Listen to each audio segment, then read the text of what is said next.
Magandang tanghali, sir. Magandang tanghali mga kaklase. Kami ang Group 4 at a-acting kami ng isang drama na nagpapakita ng 5 pangunahing emosyon. Ano ba yan? First day school na naman. Parang maliwas na yung araw ko. Biglang nakasalubong ang dalawang magkaibigan nung elementary sila. Parang kamamukha kita. Ako rin. Ito yung nakasi ko ng Ellen, di ba? Ano nga ba ng pangalan mo ulit? Gian. Jenica. Tara, sabay tayo masok sa school. Oops! Nandito na naman yung mga may nanay na labante. Para bumango naman kayo kahit konti. Tama.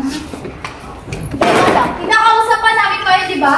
Naiinis kasi ako pag nakikita ko yung mga pagsalukha niyo. Ano ba Marga? Tama na. Sabi, tama lang, di ba? Bakit? Nangingialam ka? Isa ka rin eh, no? Nakakainis eh. Masyado kang sulsulera sa kaibigan mo to. Bes, tama na. Huwag yung papatulan ng mga katulad din ah. Isang araw, merong transplant na pumasok. Bagong school. Marami naman ako matutunan. Hello po. Transfer ka dito, di ba? Opo, ako ba si Happy? Ew, baka may germs. Bakit po? Yo. Andito na naman kayo, mga pakalamera.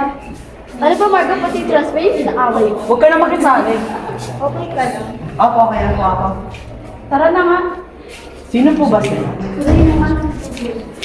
Lahat, kinakatakot. Nag-usap ang dalawang magkaibigan na si Jen at Ian tungkol doon sa school na ito. Nalulungkot ako kasi binubully tayo, parang gusto ko na naman punta iba school. Ako nga rin natatakot na yung daming bully. Uy, laro tayo nandun sila oh. Tara. Tayo na lang kasi baka ano yung tali ng Marga dun. Ikaw na lang. Sige, ingat! Pinakabukasan ay naka-office ang dalawa na bully dahil sa mga ginawa nila. Ano ba yan? Napaka-office pa tuloy tayo. Siguro oras na para manihit tayong tawag sa kanila. Oo nga. Habang naglalakad sila Marga at Chelsea, nakasalubong nila si Jen at Gian. Wait lang. Hindi na namin kayo bubulihin. Sa totoo lang, manghingi kami ng tawag sa nagawa namin. Okay lang yan? Friends? Uy, okay na pala kayo? Pabuti. Oo. Tsaka nga pala, manghingi kami ng sorry sa'yo. Wala yun. Alam ko. Friends? Friends! Friends. Friends! Hindi,